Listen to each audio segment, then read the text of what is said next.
Welcome friends, आपका अपने YouTube channel pro mechanical पर हार्दिक अभिनंदन है। मैं हर्षद शर्मा आज आपके सामने एक नई वीडियो प्रेजेंटेशन के साथ प्रस्तुत हुआ हूं, जो सुपर 100 MCQs की सीरीज का अगला पार्ट है। पिछली वीडियो में मैंने बेसिक थर्मोडायनेमिक्स के सुपर 25 MCQs पार्ट 1 की फॉर्म में प्रेजेंट किए थे। आज उसी का अगला पार्ट इस वीडियो में है। फ्रेंड्स, आप सभी से रिक्वेस्ट है, इस वीडियो को एंड तक जरूर देखें, जिससे कि एक भी सुपर 25 सीरीज का क्वेश्चन आपसे मिस ना हो। आइए बिना टाइम वेस्ट करे स्टार्ट करते हैं आज की प्रेजेंटेशन।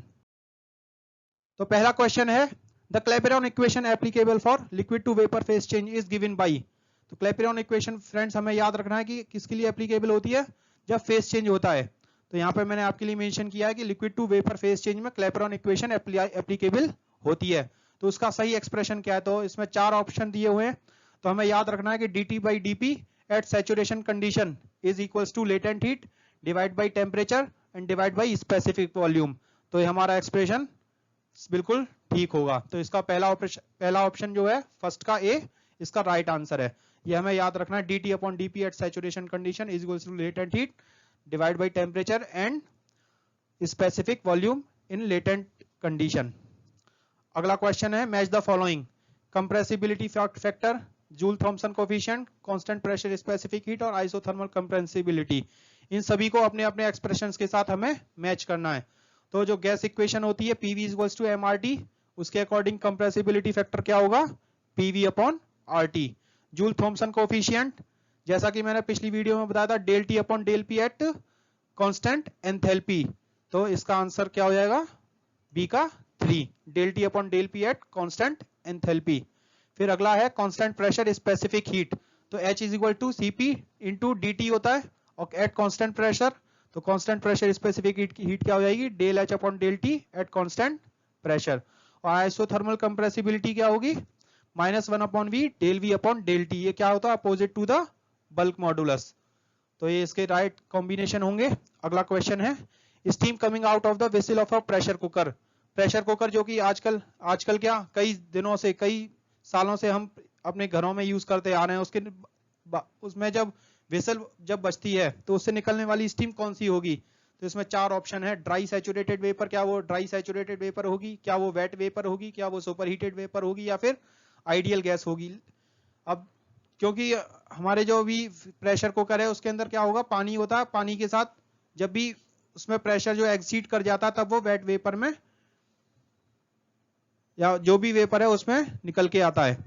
तो इसमें जो सही आंसर जो होगा हमारा, वो क्या होगा, वेट वेपर होगा, क्योंकि अंदर अभी उसमें पानी मौजूद है, वो पूरी तरह से वेपर में कन्वर्ट नहीं हुआ है। तो जो भी हमारी स्टीम निकल के आएगी वेसल के साथ, वो वेट वेपर होगी। तो इसका सही आंसर क्या होगा, 3 का b, wet vapour. Next question है, Gibbs energy of vaporisation of a pure substance. तो गिब्स एनर्जी होती है क्या, H माइनस TS, यानी कि enthalpy minus temperature into entropy of a pure substance. और इसका भी क्या हो रहा है, वेपोराइजेशन। तो यहाँ पे भी फेज चेंज हो रहा है। तो फेज चेंज में गिब्स एनर्जी क्या होती है, 0 होती है। तो इसका सही आंसर होगा 4 का डी। तो हमें ये भी याद रखना है कि गिब्स एनर्जी जब भी फेज चेंज होगा, तो गिब्स एनर्जी वेपोराइजेशन हो, चाहे वो फ्यूजन हो, चाहे वो सब्लिमेशन हो, जब भी वो फेज चेंज अगर वाली कंडीशन, फेज चेंज वाली कंडीशन होगी, तो वहां पर क्या होगा, गिब्स एनर्जी की वैल्यू 0 होगी। स्टीम टेबल्स में एंट्रोपी को कैसे शो किया जाता है, in steam table the entropy is shown 0 for, यानी कि एंट्रोपी की वैल्यू 0 कब होती है। तो इसका सही आंसर है 5 का B, saturated liquid at atmospheric pressure.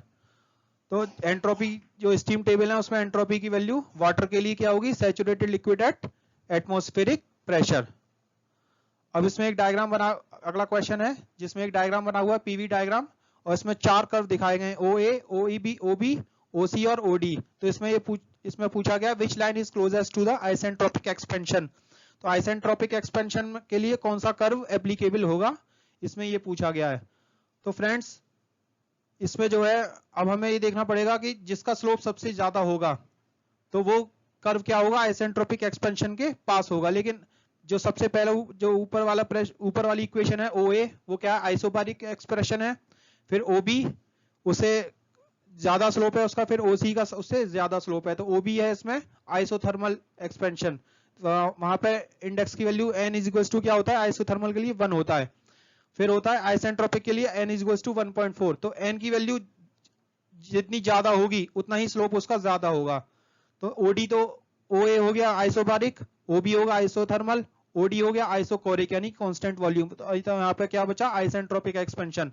तो दो कर्व हैं जिनके स्लोप हमें नहीं पता है, लेकिन हम डायग्राम से देख के पता कर सकते हैं कि जिसका स्लोप ज्यादा होगा वो आइसेंट्रोपिक एक्सपेंशन को शो करेगा। तो ओबी और ओसी में आइसेंट्रोप वो स्लोप किसका ज्यादा है, ओसी का। तो इसका राइट आंसर हो जाएगा ओसी।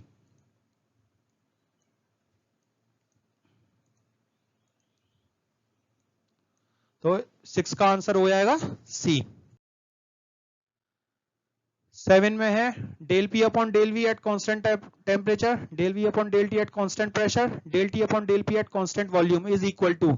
तो ये साइक्लिक एक्सप्रेशन है, और साइक्लिक एक्सप्रेशन की जो थ्योरम होती है उसके अकॉर्डिंग क्या होती है इन तीनों की प्रोडक्ट का सम क्या होता है, -1 होता है। तो इसका आंसर -1 होगा। For an ideal gas which of the following is 0। Ideal gas के लिए इन चारों में से क्या चीज, कौन सी वैल्यू 0 होगी। तो del U upon del V at constant temperature यानी कि change in internal energy with respect to volume at constant temperature. तो कांस्टेंट टेम्परेचर पर चेंज इन इंटरनल एनर्जी क्या होती है, 0 होती है, क्योंकि del U is equals to होता है सीवी इंटू डी टी।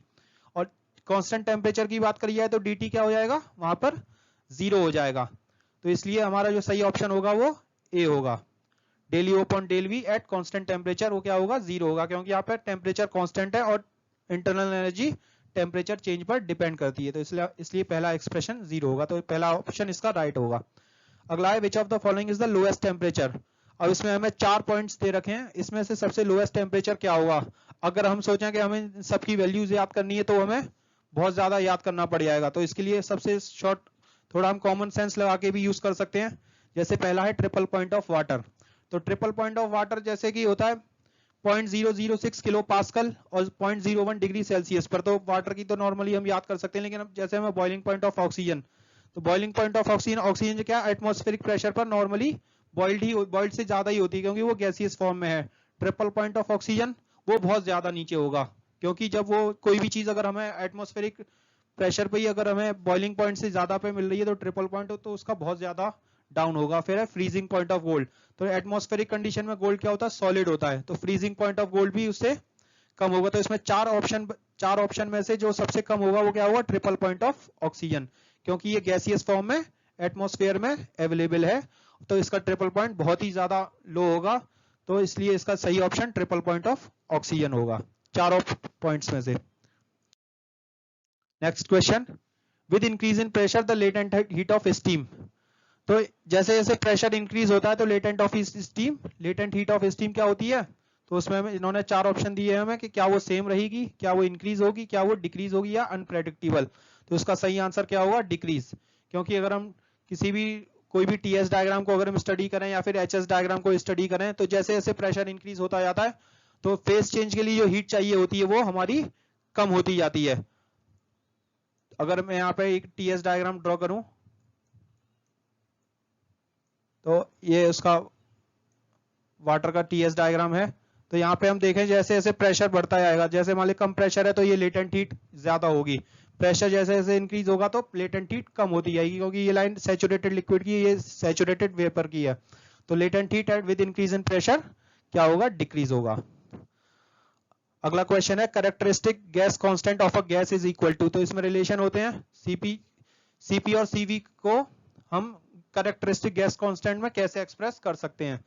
तो आर की वैल्यू क्या होती है, सीपी माइनस सीवी होती है। तो ये एक्सप्रेशन हमें याद रखना है कि difference between specific constant pressure specific heat minus constant volume specific heat, इन दोनों का जो डिफरेंस होगा वो किसके बराबर होता है, आर के बराबर होता है, यानी कि constant characteristic gas constant of a gas. अगला है which of the following thermodynamic relations are correct. तो इसमें 4 इक्वेशन है, चारों इक्वेशन किससे स्टार्ट हो रही है, टीडीएस इक्वेशन, इन्हें हम एंट्रोपी इक्वेशंस भी कहते हैं या फिर ट्विन इक्वेशन ऑफ एनर्जी भी कहते हैं। तो एनर्जी क्या होता है, कोई भी सिस्टम का टोटल एनर्जी क्या होती है, डी प्लस पीडीवी। तो एक इक्वेशन तो इसमें ये वाली करेक्ट है, और दूसरी इक्वेशन जो हमारी करेक्ट है वो डी एच माइनस वीडीपी। तो इसका सही आंसर होगा बी 12 का बी, यानी कि 1 और 4, यानी 1 और 4 जो इसमें इक्वेशन है वो इसमें क्या है, करेक्ट है। TDS is equals to du plus PdV और TDS is equals to DH minus VdP. For a thermodynamics process to be reversible, the temperature difference between hot body and working substance. अगर कोई भी thermodynamics अगर हमें thermodynamic process अगर हमें reversible के पास ले जानी है, हमें रिवर्सिबल के लिए स्टडी भी करनी है, तो जहां से हॉट बॉडी से जो एनर्जी वर्किंग सब्सटेंस को मिल रही है, तो वर्किंग सब्सटेंस का टेम्परेचर और हॉट बॉडी का टेम्परेचर क्या होने चाहिए, तो ये इसमें पूछा गया। क्या वो मतलब उनमें जीरो मतलब बिल्कुल भी डिफरेंस नहीं होना चाहिए, या बहुत से कम होना चाहिए, मैक्सिमम होना चाहिए, या फिर ऐसा कोई क्राइटेरिया नहीं है। तो इसके लिए सही आंसर होगा 0। यानी रिवर्सिबल प्रोसेस के लिए जो डिफरेंट टेम्परेचर डिफरेंस है हॉट बॉडी और वर्किंग सब्सटेंस का क्या होना चाहिए, वो 0 होना चाहिए, तभी वो प्रोसेस क्या होगी, थर्मोडायनेमिक प्रोसेस रिवर्सिबल हो पाएगी। अगला क्वेश्चन है मैच द फॉलोइंग। तो 4 प्रोसेस दी हुई हैं, उनकी क्या क्या प्रॉपर्टीज हैं या क्या क्या उनकी फीचर्स हैं, उसको हमें उससे मैच करना है। तो थ्रॉटलिंग प्रोसेस जैसा कि आपको पता है क्या होती है, कांस्टेंट एंथैल्पी प्रोसेस होती है, मतलब इसमें एंथैल्पी क्या रहती है, कांस्टेंट रहती है। फिर है आइसेंट्रोपिक एक्सपेंशन। आइसेंट्रोपिक एक्सप्रेशन यानी कि एंट्रोपी क्या है, उसकी चेंज नहीं हो रही है, तो नो चेंज इन एंट्रोपी। तो इसका सही ऑप्शन बी का 2 से मैच होगा। फ्री एक्सपेंशन, फ्री एक्सपेंशन में कोई भी वर्क नहीं किया जाता है, तो ये नो वर्क डन से मैच हो जाएगा। और फिर लास्ट में आइसोथर्मल प्रोसेस। तो आइसोथर्मल प्रोसेस में कांस्टेंट इंटरनल एनर्जी, क्योंकि इंटरनल एनर्जी का जो चेंज है वो किस पे डिपेंड करता है, टेम्परेचर पे, और टेम्परेचर इसमें क्या है, कांस्टेंट, तो इसमें इंटरनल एनर्जी क्या होगी, कांस्टेंट होगी। तो आइसोथर्मल प्रोसेस का इससे किससे मैच होगा, कांस्टेंट इंटरनल एनर्जी से। नेक्स्ट क्वेश्चन है expansion in a nozzle is A. 4 process दी हुई है, जो नोजल में एक्सपेंशन होता है वो कौन सा होगा। आइसोबारिक, क्या उसमें प्रेशर चेंज नहीं होता, लेकिन प्रेशर चेंज हो जाता, तो ये ऑप्शन नहीं होगा। एडियाबैटिक प्रोसेस, कोई भी हीट उसमें ना तो मतलब इनपुट करी जाती है, ना ही हमें आउटपुट में मिलती है, तो इसलिए सही इसका ऑप्शन एडियाबैटिक होगा। आइसोकोरिक भी नहीं होगा, क्योंकि प्रेशर चेंज हो रहा है तो वॉल्यूम भी चेंज होगा, तो आइसोकोरिक भी नहीं होगा, क्योंकि उसमें क्या होता है, एरिया चेंजिंग होता है नोजल में, तो वहां पे वॉल्यूम भी कांस्टेंट नहीं होगा। आइसोथर्मल भी नहीं होगा, क्योंकि उसमें भी टेम्परेचर चेंज होता है। कुछ भी अगर एक्सपेंशन अगर नोजल से हो रहा किसी भी गैस का या स्टीम का, तो वहां पर टेम्परेचर भी चेंज होता है, तो इसलिए सही ऑप्शन क्या होगा, एडियाबैटिक प्रोसेस। नेक्स्ट है on the TS diagram the area under the curve represents. अगर कोई कर्व अगर टीएस डायग्राम पर प्लॉट किया गया है, तो वो किस, अगर उसका एरिया अगर हम निकालें तो वो किसको डिनोट करेगा, total work during the process, total heat absorbed during the process, total heat rejected during the process, या डिग्री ऑफ इरिवर्सिबिलिटी। उसका सही आंसर होगा total heat absorbed during the process.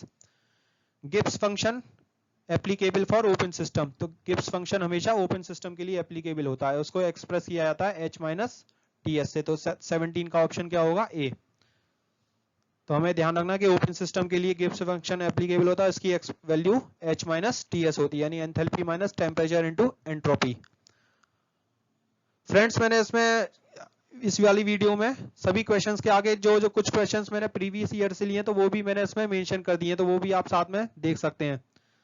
तो अगला क्वेश्चन है for a heat engine operating on Carnot cycle. कोई heat engine Carnot cycle पर based है, और उसका जो वर्क आउटपुट है 1/4, वर्क आउटपुट का जो 1/4 है वो हीट रिजेक्शन में चला जाता है, तो एफिशिएंसी ऑफ द इंजन क्या होगी। तो efficiency of the Carnot engine क्या होती है, T1 minus T2 divide by T1। तो T1 माइनस T2 जो करस्पॉन्डिंग हो जाएगा 1/4 Q2, यानी कि इतना हीट रिजेक्ट हो रही है, divide by Q1 minus Q2 divide by Q1। और इसको हम अगर Q1 को Q2 के फॉर्म में निकालें, तो क्या हो जाएगा, 1/4 ऊपर होगा और ये नीचे आएगा 1.25 Q2। तो 1/4 को हम लिख सकते हैं 0.25 डिवाइड बाई 1.25, तो सॉल्व करने पे आएगा 0.2, यानी कि 20%। तो 18 का आंसर होगा ए। नेक्स्ट क्वेश्चन है pressure reaches a value of absolute 0। कोई भी अगर गैस है उसका प्रेशर एब्सोल्यूट 0 पर कब होगा। तो इसमें 4 ऑप्शन दिए हुए हैं, at minus 273 kelvin, under vacuum condition, बिल्कुल उसे वैक्यूम में ले जाएं, अर्थ के सेंटर पर, या फिर उसका मॉलिक्यूलर मोमेंटम जो है पूरे सिस्टम का क्या हो जाए, 0। तो इसका सही आंसर होगा जब मॉलिक्यूलर मोमेंटम सिस्टम का क्या होगा, 0 होगा, तो उसकी वैल्यू गैस की या आइडियल गैस की या कोई भी गैस है तो उसकी वैल्यू एब्सोल्यूट जीरो पर पहुंच जाएगी प्रेशर की। Availability function for a close system is expressed as, तो अवेलेबिलिटी फंक्शन क्या होता है, maximum useful work can be extracted from a process. तो इसकी सही वैल्यू क्या होगी, तो इसकी सही वैल्यू होगी सी, phi is equals to du change in internal energy plus p naught into dv, p naught into change in volume, dv मतलब change in volume minus t naught मतलब ओरिजिनल टेम्परेचर इंटू ds यानी change in entropy. तो du change in internal energy plus work done minus irreversibility, तो total हमारा क्या आएगा, availability function किसी भी क्लोज सिस्टम के लिए निकल कर आ जाएगा। तो उसका सही आंसर सी होगा। फिर अगला क्वेश्चन था efficiency of a Carnot engine is 0.75 if cycle direction is reversed, COP of reverse Carnot cycle will be. और कोई भी कार्नोट साइकिल है उसकी एफिशिएंसी 0.75 गिवन है और उसको क्या कर दिया, रिवर्स कर दिया है, मतलब जो सोर्स था उसे सिंक बना दिया और जो सिंक था उसे सोर्स बना दिया। तो क्या हो जाएगा, ये क्या हो जाएगा, एक रेफ्रिजरेटर की तरह काम करेगा। तो वहां पे सीओपी की वैल्यू क्या हो जाएगी, heat rejected divide by work done, तो T2 upon T1 minus T2, और पहले हमें गिवन था T1 minus T2 divide by T2। तो इन दोनों इक्वेशन को सॉल्व करने के बाद जो हमारी आंसर निकल के आएगा वो 0.33 निकल के आएगा। तो 33% उसकी सीओपी हो जाएगी रिवर्स्ड कार्नोट साइकिल की। अगला क्वेश्चन है match the following air standard cycles on PV diagram. इसमें 4 साइकिल्स दिखाई गई हैं और वो पीवी डायग्राम पर शो करी गई हैं और यहाँ पर 4 नाम दिए हुए हैं। कौन सी साइकिल किससे मैच होगी हमें ये मैच करना है इसमें। तो पहली साइकिल है ऑटो साइकिल। तो ऑटो साइकिल हम जानते हैं कि कौन सी साइकिल होती है, कांस्टेंट वॉल्यूम साइकिल होती है। यहाँ पर हीट एडिशन किस पे हो रहा हो, कांस्टेंट साइकिल पर हो रहा हो। तो 1 से 2 आइसेंट्रोपिक कंप्रेशन, 2 से 3 कांस्टेंट वॉल्यूम हीट एडिशन, 3 से 4 आइसेंट्रोपिक एक्सपेंशन और 4 से 1 कांस्टेंट वॉल्यूम हीट रिजेक्शन। तो ऑटो साइकिल किससे मैच हो जाएगा, 3 वाले ऑप्शन से। फिर है कार्नोट साइकिल। कार्नोट साइकिल जो कि सबसे मोस्ट आइडियलिस्ट साइकिल है। तो इसमें 4 प्रोसेस होती हैं। सबसे पहले 1 से 2 आइसोथर्मल एक्सपेंशन, फिर 2 से 3 आइसोथर्मल आइसेंट्रोपिक एक्सपेंशन, फिर 3 से 2 आइसोथर्मल कंप्रेशन और 4 से 1 आइसेंट्रोपिक कंप्रेशन। तो कार्नोट साइकिल का ऑप्शन 4 हो जाएगा। डीजल साइकिल पूरी की पूरी same to same Otto cycle जैसी होगी, बस उसमें अंतर कितना होगा, जो 2 से 3 मतलब हीट एडिशन वाली प्रोसेस है वो कांस्टेंट प्रेशर पर हो रहा, कांस्टेंट प्रेशर पर होगी। तो आप देख सकते हैं कि इसमें 2 से 3 वाली लाइन एट कांस्टेंट प्रेशर है, यानी कि पी वाली एक्सिस के परपेंडिकुलर है। तो इसलिए हमारा सही आंसर सी का 1 होगा। ब्रेटन साइकिल जो कि गैस टरबाइन में एप्लीकेबल होती है, इसमें 2 प्रोसेस आइसेंट्रोपिक होती हैं, 1 से 2 और 3 से 4। 1 से 2 कंप्रेशन है, 2 से 3 हीट एडिशन, 3 से 4 फिर एक्सपेंशन और 4 से 1 हीट रिजेक्शन। तो ब्रेटन साइकिल इससे मैच हो जाएगा।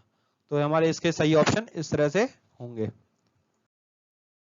नेक्स्ट क्वेश्चन है diathermic wall which is one which. तो डायथर्मिक वॉल किसे कहते हैं, जो थर्मल इंटरेक्शन को प्रिवेंट करती है, यानी कि कोई भी एनर्जी को बाहर नहीं आने देगी ना अंदर आने देगी, या परमिट करती है थर्मल इंटरेक्शन को, या एनकरेज मतलब बढ़ाती है, या डिस्करेज यानी कि कम करती है। तो इसका सही आंसर होगा परमिट्स थर्मल इंटरेक्शन। अगला क्वेश्चन है critical point of water.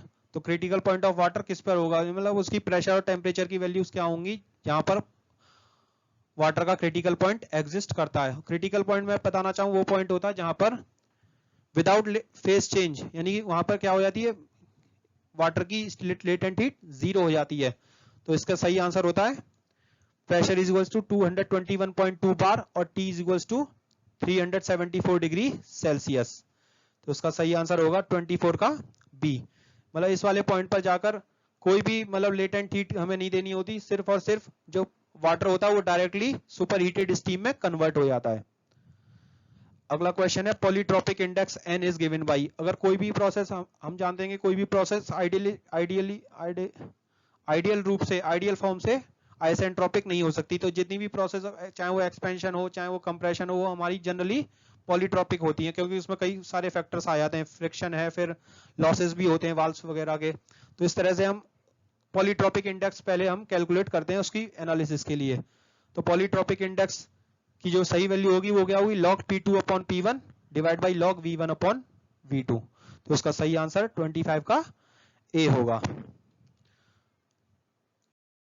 Friends, ये थे सुपर 100 सीरीज के बेसिक थर्मोडायनेमिक्स पार्ट 2 के 25 क्वेश्चन। उम्मीद करता हूं ये सभी एमसीक्यूज आपकी इंजीनियरिंग कॉम्पिटिटिव एग्जाम्स की तैयारी में बहुत ही बेनिफिशियल होंगे। बहुत जल्दी ही मैं इसी सीरीज के पार्ट 3 के साथ प्रस्तुत होऊंगा। आप सभी से रिक्वेस्ट है कि यदि आपको मेरी वीडियो पसंद आई हो तो इसे लाइक व सब्सक्राइब जरूर करें तथा इस वीडियो को ज्यादा से ज्यादा शेयर करें, जिससे कि यह वीडियो उन व्यूअर्स तक पहुंच सके जिन्हें इसकी बहुत ज्यादा जरूरत है।